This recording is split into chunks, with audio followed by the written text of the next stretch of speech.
तो एक बार फिर से स्वागत है आपका वाइब्रेंट केमिस्ट्री में। और जैसे कि हर बार वाइब्रेंट केमिस्ट्री में हम लोग कुछ नया लेके आते हैं, इस बार हम लोग एक नए टॉपिक के बारे में बात करने वाले हैं और वो है basically IUPAC naming of the compound.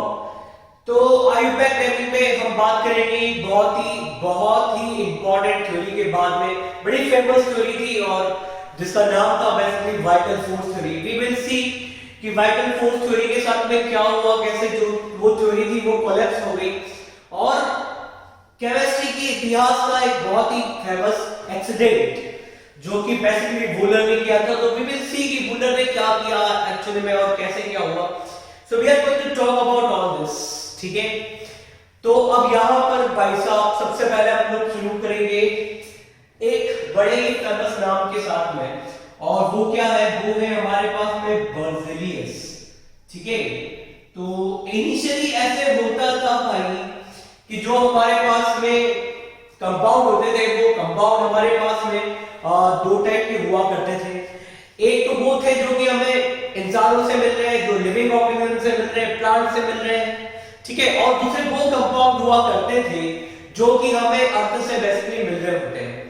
So we had few compounds जो कि लिविंग ऑर्गेनिज्म से मिल रहे हैं, और at the other hand we had few compounds जो कि हमें कहां से मिल रहे हैं, जो हमें मिल रहे हैं बेसिकली अर्थ क्रस्ट से, ठीक है। तो अब ऐसा हुआ था कि जो हमें अर्थ क्रस्ट से मिल रहे हैं कंपाउंड, अर्थ क्रस्ट वाले कंपाउंड्स को हमने नाम दिया कि these are actually inorganic compounds, ठीक है।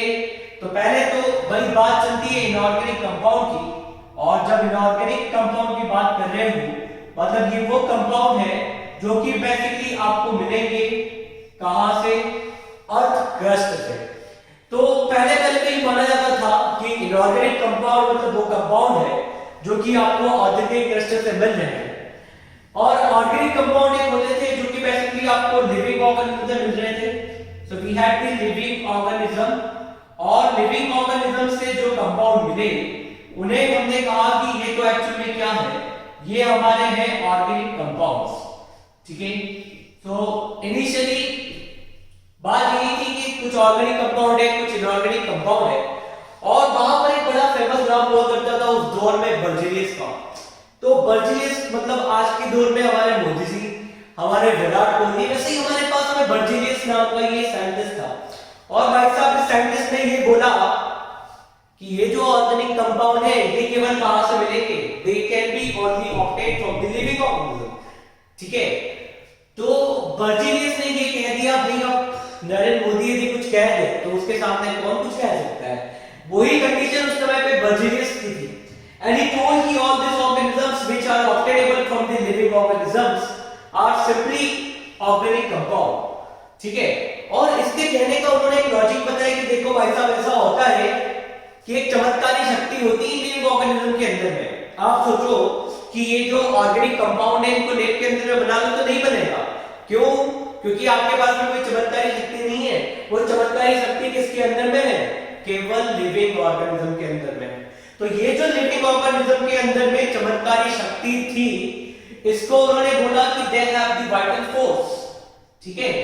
लिविंग ऑर्गेनिज्म जो होते हैं उनके अंदर में क्या होता है, उनके अंदर में बेसिकली होता है वाइटल फोर्स, और वाइटल फोर्स के कारण ही लिविंग ऑर्गेनिज्म इनऑर्गेनिक कंपाउंड का फॉर्मेशन कर सकते हैं। So that was basically the idea of the Berzelius. और जब बर्ज़ेलियस ने उस समय पे ये बात कह दी तो कोई अपोज कर नहीं सकता था।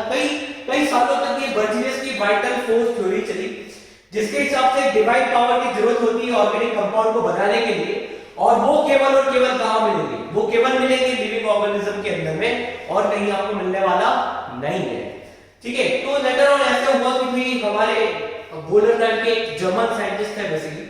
सो Wular was working on this experiment, और वूलर ने एक्सीडेंटली क्या करा कि भाई अमोनियम साइनाइड, पता है ammonium cyanide is NH4, it is NH4 NCO, ammonium cyanide, potassium cyanide, इसको क्या कर दिया भैया, एक्सीडेंटली बंदे ने हीट कर लिया। और जब इसको हीट किया तो यहां पर क्या हुआ भाई साहब, यहां पर एक नया कंपाउंड बन गया, और जो कि क्या था, NH2C double bond O and H2। और यदि आपको ध्यान हो तो ये फॉर्मूला किसका है? ये फॉर्मूला है यूरिया का। So we have the urea. ठीक है, तो कहानी ऐसी थी कि भाई ये बंदा कोई अपना एक्सपेरिमेंट कर रहा था, उसने अचानक से क्या करा, मतलब सडनली एक्सीडेंटली इसने यहां पर अमोनियम साइनाइड को हिट कर दिया, एंड बिकॉज ऑफ दैट ये जो अमोनियम साइनाइड था, अब ये अमोनियम साइनाइड ना रहा, और ये कन्वर्ट किसके अंदर में हो गया? ये कन्वर्ट हो गया यूरिया के अंदर में। तो भाई ये जो एक्सपेरिमेंट था ये बहुत ही फेमस एक्सीडेंट था उस समय का, क्योंकि तब तक ये माना जाता था कि लिविंग ऑर्गेनिज्म के अलावा यूरिया कहीं और से बन नहीं सकता है, और इस बंदे ने क्या किया, इस बंदे ने यूरिया को लैब के अंदर में प्रिपेयर कर लिया। ऑल्दो वो एक्सीडेंटल प्रिपरेशन था, लेकिन हुआ तो क्या, यूरिया का प्रिपरेशन। और जब ये यूरिया का प्रिपरेशन हो गया तो बेसिकली जो हमारे बर्जीलियस भाई साहब थे, इनकी वाइटल फोर्स थ्योरी खत्म हो गई, कहानी खत्म भाई बर्जीलियस की। बर्जीलियस ने बोला ऐसा है, फलाना है, दिन का ऐसा था, लेकिन एक एक्सीडेंट ने जो है, एक एक्सीडेंट ने बर्जीलियस की जिंदगी बदल दी।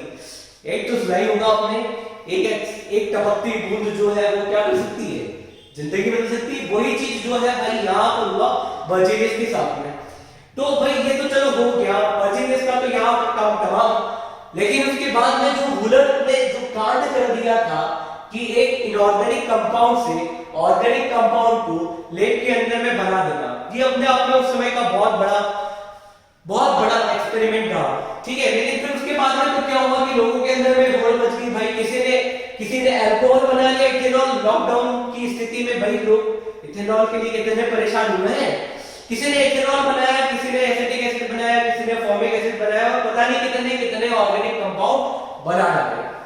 ठीक है, तो अब ऐसा हुआ भाई साहब कि पहले तो हम लोग ये मानते थे कि जो लिविंग ऑर्गेनिज्म से हमें कंपाउंड मिल रहे हैं वो क्या है, वो हमारे पास में है ऑर्गेनिक कंपाउंड।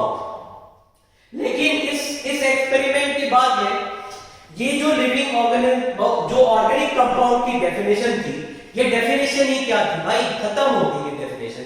अब जब बंदा नहीं रहा, बंदे की थ्योरी नहीं रही, तो उसकी डेफिनेशन भी नहीं रहेगी। ठीक है, तो अब बड़ी समस्या ये थी कि ऑर्गेनिक कंपाउंड किसे कहा जाए, ऑर्गेनिक कंपाउंड जो होंगे वो कौन से कंपाउंड होंगे। अब प्रश्न इस बात पे आ गया, तो अभी कोई आया, किसी ने बोला कि देखो एक काम करते हैं, जितने भी लिविंग ऑर्गेनिज्म है, मतलब जितने भी ऑर्गेनिक कंपाउंड है, ऑर्गेनिक कंपाउंड में कॉमन क्या है, बोला कि कार्बन है और हाइड्रोजन है। ठीक है, तो बोला ऑर्गेनिक कंपाउंड के अंदर में कार्बन और हाइड्रोजन है, तो ऐसे कंपाउंड जिनके अंदर में कार्बन और हाइड्रोजन है उनको बोल देते हैं क्या, ऑर्गेनिक कंपाउंड। ठीक है, और सिंस ये कार्बन और हाइड्रोजन के बने हुए हैं, तो इसलिए हम लोग इनको क्या कहते हैं, इनको हम लोग कह देते हैं हाइड्रोकार्बन। ठीक है, तो हाइड्रोकार्बन भी बोल दिया इसे। अब हाइड्रोकार्बन के साथ में तो कहानी ऐसी चल रही थी कि भाई कार्बन और हाइड्रोजन वाले कंपाउंड को हमने बोल दिया कि ये हाइड्रोकार्बन है, और ये जो हाइड्रोकार्बन है वही क्या है, हमारे पास में ऑर्गेनिक कंपाउंड है। पर कहानी में ट्विस्ट था भाई, क्या ट्विस्ट था, हमारी फेवरेट, आपकी फेवरेट क्या, C2H5OH। ये जो C2H5OH सबकी फेवरेट अल्कोहल, इसके अंदर यदि आप देखो तो क्या है, ऑक्सीजन है, कार्बन है, हाइड्रोजन है, लेकिन साथ में ऑक्सीजन है, और ये हाइड्रोकार्बन की डेफिनेशन में फिट नहीं हो रही है। ठीक है, जब ये हाइड्रोकार्बन की डेफिनेशन में फिट नहीं हुई, तो भाई केमिस्ट ने ऑब्जेक्शन किया कि यार जो हमारा फेवरेट अल्कोहल है, इसको अपने ऑर्गेनिक कंपाउंड से बाहर कर दिया है ना, और बाकी और सारे कंपाउंड जिनके अंदर में नाइट्रोजन है, हमारा डीएनए है, डीएनए के अंदर में नाइट्रोजनस बेसेस है। ठीक है, उसके अंदर में ऑर्गेनिक कंपाउंड है, नाइट्रोजन प्रेजेंट है, तो हमारा डीएनए उस हिसाब से क्या है, ऑर्गेनिक कंपाउंड नहीं हुआ। तो ये डिबेट जो है काफी बड़ी होती गई, तो फिर बोला कि देखो यार एक काम करते हैं, फिर से बैठते हैं और डिसाइड करते हैं कि ऑर्गेनिक कंपाउंड किसे कहा जाए। तो अब इस बार जब उन्होंने थोड़ा और दिमाग लगाया और उन्होंने ऐसा बोला कि देखो एक काम करते हैं, जो हाइड्रोकार्बन और हाइड्रोकार्बन के नाइट्रोजन हो गया, ऑक्सीजन हो गया, सल्फर हो गया, फास्फोरस हो गया, इटीसी, हाइड्रोकार्बन के heteroatom derivatives, they will also be called organic compound. तो ये जो हमारी डेफिनेशन थी ऑर्गेनिक कंपाउंड की, फिर उसके अंदर में हमने चेंज किया, और चेंज करके हमने ये कह दिया कि भाई along with hydrocarbon यदि वहां पर कार्बन, नाइट्रोजन, ऑक्सीजन है तो भी वो क्या होगा, ऑर्गेनिक कंपाउंड। तो उसी कारण हमारी जो फेवरेट अल्कोहल है that now become again organic compound. ठीक है, समझ रहे हैं आप मेरी बात? एक बार फिर से ऑर्गेनिक कंपाउंड बन गई हमारी अल्कोहल, किस वजह से? इस डेफिनेशन की वजह से। तो ये जो नई डेफिनेशन थी hydrocarbon derivatives will also be called organic compound, आज की डेट में हम लोग इसी डेफिनेशन को फॉलो कर रहे हैं। और लेटर ऑन यदि कुछ और चेंज आया तो हम लोग we might have another definition of the organic compound, और ये कहानी जो है भाई साहब ऐसे ही चलते रहेगी। तो बात ऐसी है कि जो हमारा कार्बन है ना, कार्बन के कई सारे कंपाउंड है यार, करोड़ों ऑर्गेनिक कंपाउंड है, और हर साल हम पता नहीं कितने ऑर्गेनिक कंपाउंड बना दे रहे हैं। अभी कोरोना के चक्कर में कुछ नहीं तो 5-10 लाख ऑर्गेनिक कंपाउंड बनाए होंगे, 5-10 लाख ऑर्गेनिक कंपाउंड कैसे कि मेडिसिन बना रहे हैं भाई साहब, वैक्सीन अभी तक ढूंढ रहे हैं, वैक्सीन हमें मिला नहीं है। अब जब हम ढूंढ रहे हैं, ट्रायल भी कर रहे हैं, फेल भी हो रहे हैं, तो वहां भी क्या कर रहे हैं, कुछ ऑर्गेनिक कंपाउंड्स का प्रिपरेशन कर रहे हैं, बिकॉज़ आफ्टर ऑल मेडिसिन जो है वो भी क्या है, एक ऑर्गेनिक कंपाउंड ही तो है। ठीक है, so we are preparing organic compound, crores of the organic compound we are preparing every year, that is why it becomes very important, ये बहुत ही इंपॉर्टेंट हो जाता है कि हमारे पास में एक प्रॉपर तरीका हो जिससे हम लोग क्या करें, ऑर्गेनिक कंपाउंड का नाम लिख सकें। ठीक है, एक पर्टिकुलर ऑर्गेनिक कंपाउंड को हमने एक पर्टिकुलर नाम देने के बारे में सोचा, एक पर्टिकुलर ऑर्गेनिक कंपाउंड को हमने एक नाम देने के बारे में सोचा, और जब हम लोग नाम देने की बात करते हैं तो ये हम इंसानों जैसे नाम तो होंगे नहीं। ठीक है, मतलब पता चले कि हमने बात करी है शाहिद की, एक शाहिद जो है मेरा दोस्त है, क्रिकेट खेलता है, और दूसरा शाहिद जो है वो शाहिद अफरीदी है, एक शाहिद भारत वाला है, दूसरा शाहिद जो है पाकिस्तान वाला है। अब गलती से आपने पाकिस्तान वाले शाहिद को भारत का प्रधानमंत्री बना दिया तो क्या होगा? तो फिर आप ही जानते हो कि क्या होने वाला है आपको। वही चीज है कि ऑर्गेनिक कंपाउंड में हम ऐसी गलती नहीं कर सकते, we should have a specific name for a particular organic molecule, और जब एक पर्टिकुलर ऑर्गेनिक मॉलिक्यूल के लिए एक पर्टिकुलर नाम होगा और उसका एक स्पेसिफिक क्राइटेरिया होगा, तभी क्या होगा कि हम आइडेंटिफाई कर पाएंगे कि एक्चुअल में हम जो शाहिद को प्रधानमंत्री बनाना चाह रहे थे वो शाहिद अफरीदी नहीं था, वो क्या था, मेरा दोस्त शाहिद अफरीदी था। समझे आप मेरी बात? तो दैट इज व्हाई हमारे पास में आईपैक नेमिंग बड़ी इंपॉर्टेंट हो जाती है, और जब आईपैक नेमिंग की बात करते हैं तो आईपैक नेमिंग से पहले 2-4 चीजें बड़ी इंपॉर्टेंट है। ठीक है, वो भी आपको समझनी पड़ेगी इसमें। तो सबसे पहले बात करते हैं आईपैक नेमिंग से पहले हम लोग बात करते हैं, we talk about representation of an organic compound. एक जो ऑर्गेनिक कंपाउंड है आपके पास में, उस ऑर्गेनिक कंपाउंड को आप कैसे रिप्रेजेंट करेंगे, that is what we are going to talk about this.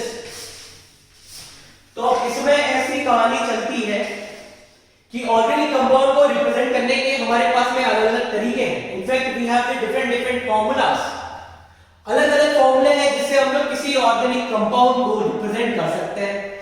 तो सब अलग-अलग फॉर्मूले के अंदर में क्या है, एक तरीका तो आपके पास में ये है कि आपने ऑर्गेनिक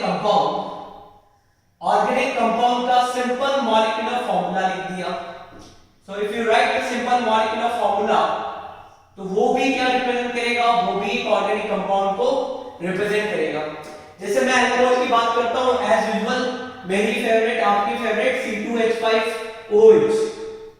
ठीक है, तो ये जो C2H5OH है ये अल्कोहल है, और मैं इसको क्या लिख सकता हूं, यदि सिंपली मुझे मॉलिक्यूलर फॉर्मूला लिखना होगा तो आई विल राइट C2H6O।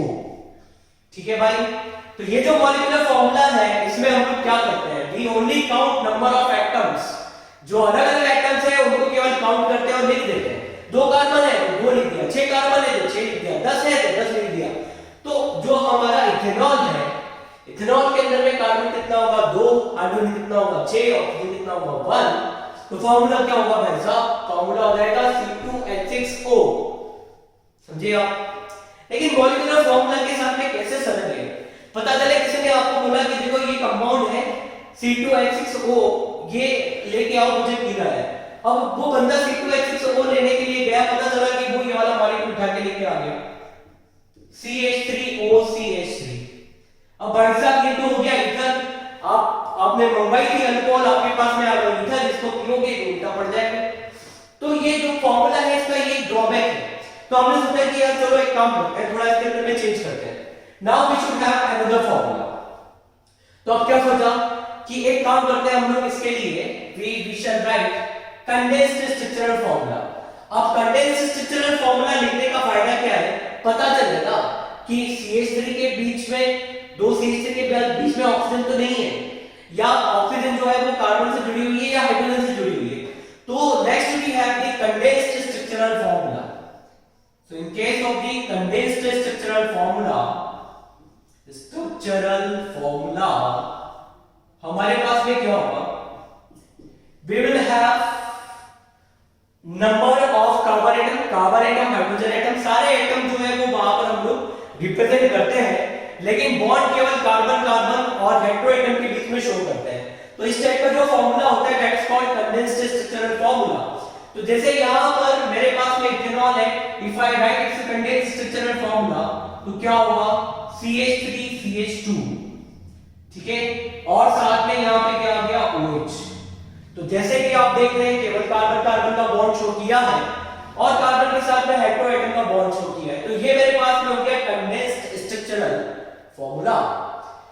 अब कंडेंस्ड स्ट्रक्चरल फॉर्मूला में भी यदि आपको मैकेनिज्म और चीजें चाहिए होती है तो फिर आपको ये पता होना चाहिए कि ये बॉन्ड जो है 3 डायमेंशनल स्पेस में कैसे ओरिएंटेड है। यदि आप इसके 3D स्ट्रक्चर की बात करोगे मॉलिक्यूल की, तो then you need expanded structure for this, ठीक है। तो फिर आगे हम लोगों ने क्या किया कि इसी कंडेंस्ड स्ट्रक्चरल फॉर्मूला को एक्सपांड कर दिया, ठीक है। तो अब जब हम लोग इसको एक्सपांड करते हैं तो we get expanded structural formula. So next thing is expanded structural formula, ठीक है। तो एक्सपांडेड स्ट्रक्चरल फॉर्मूला में ये था कि जितने भी एटम है उनके बीच में जो जो बॉन्ड है सारे दिखा दो भाई, सब कुछ दिखा दो, किसमें, एक्सपांडेड स्ट्रक्चरल फॉर्मूला के अंदर में। तो एक्सपांडेड स्ट्रक्चरल फॉर्मूला यदि मैं ड्रॉ करूं इथेनॉल के लिए, तो क्या होगा, ये कार्बन का सिंगल बॉन्ड, ये ऑक्सीजन के साथ में बॉन्ड, ये हाइड्रोजन के साथ में bond. Now what I will do is I will put hydrogen atom over there. तो जो हाइड्रोजन है उनको भी मैं यहां पे लगा दूंगा, और यदि मैंने इस तरीके से इसे बता दिया तो ये मेरे पास में क्या हो गया, ये मेरे पास में हो गया एक्सपांडेड स्ट्रक्चरल फॉर्मूला। तो एक्सपांडेड की स्पेशलिटी यही है कि आप सारे बॉन्ड दिखाओगे वहां पर, ठीक है, कोई सा भी बॉन्ड जो है वो आप छोड़ने वाले नहीं हो। तो that is called expanded structural formula. अब होता ये है कि ठीक है, जब 3D स्ट्रक्चर की हम लोग बात करते हैं तो हम लोग क्या करते हैं, वहां पे एक एक्सपांडेड स्ट्रक्चरल फॉर्मूला बना देते हैं, ठीक है। जब हमको ये आइडेंटिफाई करना होता है कि ये ईथर तो नहीं है, अल्कोहल है, तो हम क्या करते हैं, उसका कंडेंस्ड स्ट्रक्चरल फॉर्मूला बना देते हैं। लेकिन ऑर्गेनिक कंपाउंड में कार्बन है, और कार्बन तो आपको पता है कि बहुत लंबी चेन बनाता है, एक कार्बन दूसरे कार्बन के साथ में जुड़ते लगातार लंबी चेन बनाते जाएगा। तो ऐसे में हर बार एक्सपांडेड स्ट्रक्चरल फॉर्मूला ड्रॉ करना या कंडेंस्ड स्ट्रक्चरल फॉर्मूला ड्रॉ करना या मॉलिक्यूलर फॉर्मूला ड्रॉ करना ही सफिशिएंट नहीं है। हमें कोई शॉर्टकट तरीका चाहिए जिससे हम लोग क्या कर सके, मॉलिक्यूल को रिप्रेजेंट कर सके। तो हमने और थोड़ा दिमाग लगाया, we come up with the new idea, और वो न्यू आइडिया क्या था कि let's represent this by bond line notation formula. So now we have bond line notation formula, या बॉन्ड लाइन फॉर्मूला बोलते हैं इसे। तो अब बॉन्ड लाइन फॉर्मूला में हम लोगों ने एक और चीज ऐड कर दी। हमने बोला कि देखो बॉन्ड लाइन फॉर्मूला लिख रहे हो तो ना तो आप इसके अंदर में कार्बन दिखाओगे, ना आप इसके अंदर में हाइड्रोजन दिखाओगे, केवल आप क्या करोगे, केवल आप हेटेरो एटम शो करोगे, हेटेरो एटम शो करोगे और कार्बन के बीच का बॉन्ड शो करोगे। So if I want to write bond line notation formula for this molecule, तो इस मॉलिक्यूल के लिए बॉन्ड लाइन नोटेशन फॉर्मूला क्या हो गया, ये मेरा पहला कार्बन, ये दूसरा कार्बन, और यहां पर मैंने लगा दिया OH। तो ये क्या हो गया, ये मेरे पास में हो गया इथेनॉल का बॉन्ड लाइन नोटेशन फॉर्मूला, या बॉन्ड लाइन फॉर्मूला आप कह लो, ठीक है। तो इस फॉर्मूले की स्पेशलिटी ये होती है कि यहां पर हम लोग क्या करते हैं कि कार्बन और हाइड्रोजन को शो ही नहीं करते हैं, और इनफैक्ट ये एज्यूम किया जाता है, क्या एज्यूम किया जाता है कि हर कॉर्नर और हर एंड पे क्या है, यहां पर कार्बन प्रेजेंट है। मतलब जो रेड मार्क मैंने किया हुआ है वहां पर क्या होगा, कार्बन होगा, ठीक है। जो यहां पर रेड में मार्क कर रहा हूं यहां पर भी क्या होगा मेरे पास में, यहां पर भी मेरे पास में कार्बन होने वाला है, ठीक है। तो कार्बन अपने आप रिप्रेजेंट हो गया और रिक्वायर्ड वैलेंसीज जो नंबर ऑफ हाइड्रोजन है वो उसके रिक्वायर्ड वैलेंसी के हिसाब से वहां पर एज्यूम कर ली जाती है। जैसे यहां मैंने कार्बन पे केवल एक बॉन्ड बनाया है, तो मुझे पता है कि कार्बन 4 बॉन्ड बनाता है, तो 3 यहां पर मैं क्या समझूंगा कि हाइड्रोजन लगे हुए हैं। यहां पर दूसरे वाले की यदि मैं बात करूं तो मुझे पता है कि कार्बन के भी 2 बॉन्ड हैं और कार्बन की वैलेंसी 4 है, तो अब ये कितने हाइड्रोजन से बॉन्ड बना सकता है? केवल 2 के साथ में बॉन्ड बना सकता है। ठीक है ना? तो ये समझा जाए, इसमें ऐसा कहा गया कि समझा जाए कि भाई रिक्वायर्ड नंबर ऑफ हाइड्रोजन जो है वो आप उसका स्ट्रक्चर देख के काउंट कर लें। So now this becomes CH3 CH2OH। ठीक है, ये मेरा क्या हो गया? Bond line rotation formula for the ethanol. तो इस तरीके से हम लोग क्या करते हैं, अलग अलग तरीके से रिप्रेजेंट करते हैं। लेट्स से यदि मैं बात करूं कि मेरे पास में एक मॉलिक्यूल है अगेन, और मॉलिक्यूल क्या है मेरे पास में? C4H10। तो अब C4H10 की यदि मैं बात कर रहा हूं, मतलब ये मेरे पास में क्या है? अलग अलग मॉलिक्यूल हो सकते हैं, लेकिन मैं यहां पर बात कर रहा हूं केवल ब्यूटेन के बारे में। ठीक है, तो जब मैंने कहा कि C4H10 और मैं बोल रहा हूं कि ये ब्यूटेन का जो है मेरे पास में फार्मूला है, तो कंडेंस्ड फार्मूला हो जाएगा CH3CH2 उसके साथ में CH3। Now if I want to expand it, then it will become expanded structural formula। ठीक है, तो expanded structural formula में ये कार्बन हो गए और इसके साथ में ये जो मैं यहाँ पे मार्क कर रहा हूँ there will be the hydrogen atoms। तो ये expanded formula हो गया। लेकिन अब मुझे आउटसी आ रही है, मैंने क्या करा कि छोड़ो यार इसको ऐसे बना दो। तो ये जो है मेरे पास में ये क्या हुआ? ये मेरे पास में हो गया बॉन्ड लाइन रोटेशन फार्मूला। तो इस तरीके से हम लोग क्या करते हैं? बॉन्ड लाइन रोटेशन फार्मूला बना देते हैं। ठीक है, बॉन्ड के थ्रू हम लोग बताते हैं केवल वहां पर। क्लियर है?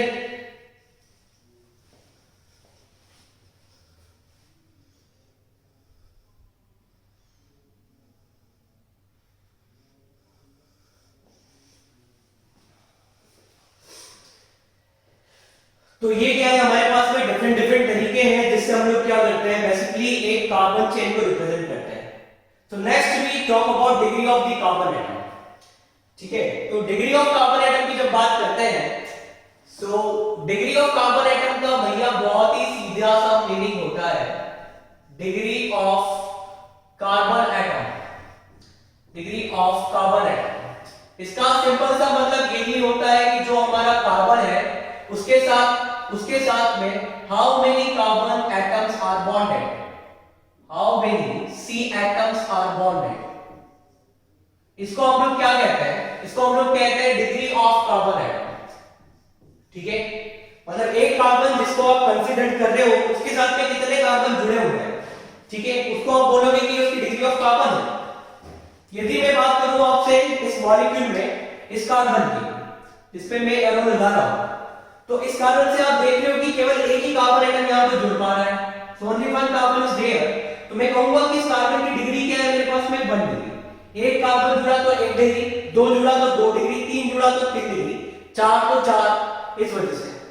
अब वैसे ही यदि मैं ब्यूटेन के बारे में बात करूं तो ब्यूटेन में ये जो मेरे पास मॉलिक्यूल है पहले वाला, if I talk about this molecule जिसे मैंने ग्रीन से रिप्रेजेंट किया है, तो यहां पर आप देख रहे हो कितने कार्बन जुड़ रहे हैं।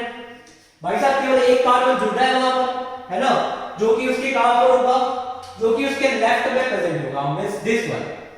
ठीक है, तो एक ही कार्बन जुड़ा हुआ है, तो मैं कहूंगा कि ये कार्बन मेरा 1 डिग्री हो गया।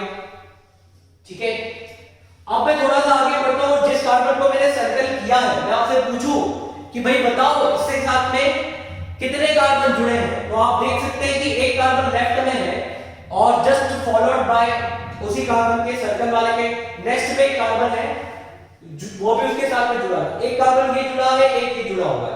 तो नाउ मेरे पास में total number of carbon atom जो कि सर्कल वाले से जुड़े हैं वो कितने हो जाएंगे? 2। तो ऐसे में डिग्री क्या हो जाएगी मेरे पास में? डिग्री हो जाएगी 2। और थोड़ा सा आगे बढ़े हम, सर्कल वाले के पास वाला जो नेक्स्ट वाला है, जो यहां पर अभी ब्लू से मैंने अंडरलाइन किया हुआ है।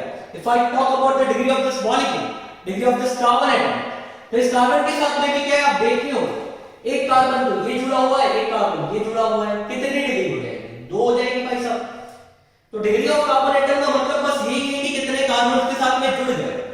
अब यदि मैंने यहां पर इस मॉलिक्यूल में चेंज किया, इस मॉलिक्यूल को मैंने इस तरीके से रिप्रेजेंट कर दिया, ठीक है। और मैं आपसे पूछूं कि अगेन जो ब्लू लाइन से यहां पर डार्क किया हुआ, जो ब्लू कलर से डार्क किया हुआ है कार्बन, इसकी डिग्री कितनी है? तो आप देख रहे हो एक कार्बन तो यहां पर ये जुड़ा है, ठीक है, दूसरा कार्बन ये जुड़ा हुआ है, थर्ड ये जुड़ा हुआ है, फोर्थ ये जुड़ा हुआ है। तो दैट मींस कि यहां पर इसकी डिग्री कितनी होगी? इसकी डिग्री हो गई 4, ठीक है। और उसी तरीके से यदि आप आगे बढ़ोगे और बात करोगे कि जो रेड से मार्क किया हुआ कार्बन है, इसकी डिग्री कितनी है, तो अगेन आप काउंट कर लो, एक कार्बन यहां पर, दूसरा यहां पर, तीसरा यहां पर, तो इसकी डिग्री आपके पास पे कितनी हो जाएगी? 3। तो इस तरीके से हम लोग क्या करते हैं, कार्बन की डिग्री को पता करते हैं। बड़ी इंपॉर्टेंट चीज है कार्बन की डिग्री हमें पता होना। कार्बन की डिग्री पता है तो हम लोग बहुत सारी चीजें उसके अंदर में ऐड कर सकते हैं। तो degree of carbon again here be 3। तो ये तो बात हुई कि डिग्री ऑफ कार्बन एटम मतलब क्या? डिग्री ऑफ कार्बन एटम मतलब number of carbon atoms bonded to the carbon which is under consideration. और वहीं पे यदि मैं आपसे बात करूं डिग्री ऑफ हाइड्रोजन एटम, तो यार देखो हाइड्रोजन की अपनी कोई डिग्री ना होती है। हाइड्रोजन डिग्री की यदि मैं बात करूं तो हाइड्रोजन की अपनी कोई डिग्री नहीं है, but it gains degree of the carbon atom. It's having degree of carbon atom. तो जिस कार्बन के साथ में जो हाइड्रोजन जुड़ा हुआ है वही उसकी क्या हो जाएगी? डिग्री हो जाएगी, ठीक है। तो it is having degree of the carbon atom. तो अब जैसे यहां पर बात करें, ये वाला जो कार्बन मार्क किया हुआ है, यहां पर हमने इसकी बात करी थी, तो यहां तक जो हाइड्रोजन है उस हाइड्रोजन की डिग्री भी क्या होगी? 1 डिग्री होगी। मतलब यह हाइड्रोजन कहलाएगा आपका 1 डिग्री का, ये हाइड्रोजन भी कहलाएगा आपका 1 डिग्री का। आगे आप बढ़े, आप चले इस मॉलिक्यूल में पहुंच गए। अब ब्यूटेन के अंदर में आप देख रहे हो कि यहां पर ये जो कार्बन है इसके साथ में 2 हाइड्रोजन जुड़े हुए हैं, तो इन हाइड्रोजन की डिग्री क्या होगी? 2 डिग्री हाइड्रोजन। अब यहां पर आप देख रहे हो कुछ नहीं है, तो जैसे मैंने कहा कि बॉन्ड लाइन में हम एज्यूम कर लेंगे कि every cross, every corner, every and will have a carbon atom, और जितने उसके बॉन्ड है उसके रिक्वायर्ड नंबर ऑफ हाइड्रोजन 4 के हिसाब से वहां पे जुड़ जाएगा। तो अभी यहां पर 3 है, तो मतलब यहां पर एक क्या हो लग सकता है? हाइड्रोजन लग सकता है, तो 1 हाइड्रोजन विल बी देयर। और यदि मैं इसकी डिग्री की बात करूं तो इसकी डिग्री क्या हो जाएगी? 3 हो जाएगी। तो कुछ इस तरीके से हम लोग क्या करते हैं, कार्बन और हाइड्रोजन की डिग्री आइडेंटिफाई करते हैं और अलग अलग तरीके से मॉलिक्यूल को बेसिकली रिप्रेजेंट करते हैं। So depending on that we have molecular formula, condensed structural formula, expanded structural formula and bond line formula for the representation of an organic molecule. Then we talk about the degree. तो degree of carbon atom मतलब एक carbon से कितना और carbon जुड़ा। फिर degree of hydrogen मतलब जो हाइड्रोजन जिस कार्बन से जुड़ा हुआ है उसकी डिग्री कितनी है, that will be called degree of hydrogen atom. So I hope you would have enjoyed this session of the vibrant chemistry. So I will come up soon with the next session. Thank you very much for watching this video.